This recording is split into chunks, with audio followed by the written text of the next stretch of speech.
Pendant 40 longues minutes, les détecteurs ne réagissent pas.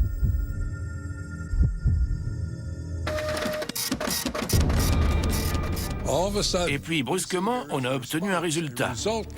Des milliers de coups par minute, trahissant la présence d'un gaz radioactif qui émanait de notre échantillon. Pour la NASA, c'est une preuve concluante. C'était une expérience et une mission approuvée par la NASA. Les résultats étaient nets. Il y avait de la vie. Viking 1 répète plusieurs fois l'expérience.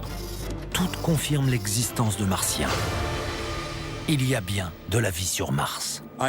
J'ai commandé une bouteille de champagne et un gros cigare.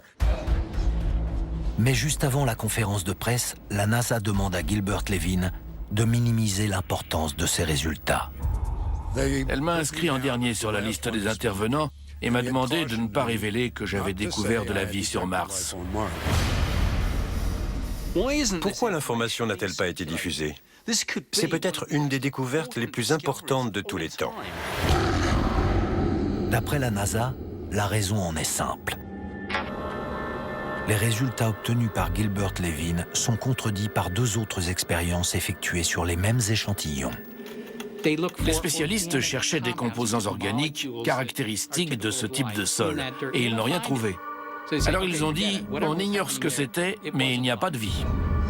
En l'absence de preuves irréfutables, la NASA n'est pas convaincue.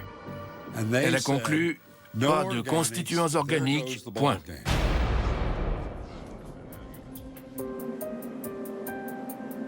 Mais après 40 ans d'incertitude, un nouvel indice pourrait expliquer pourquoi les autres expériences ont invalidé celle de Gilbert Levin. Il se peut qu'il ait raison. Peut-être sommes-nous simplement déroutés parce que le signal n'était pas celui qu'on attendait. En 2008, la NASA a détecté de grands dépôts de sel à la surface de la planète rouge. Parmi les surprises que nous a réservé l'exploration de Mars, on a découvert que le sel qu'on y trouve n'était pas le même que sur Terre. C'est une forme bizarre de sel. Une fois qu'on chauffe ce sel, toutes les molécules biologiques qu'il contient se dissolvent.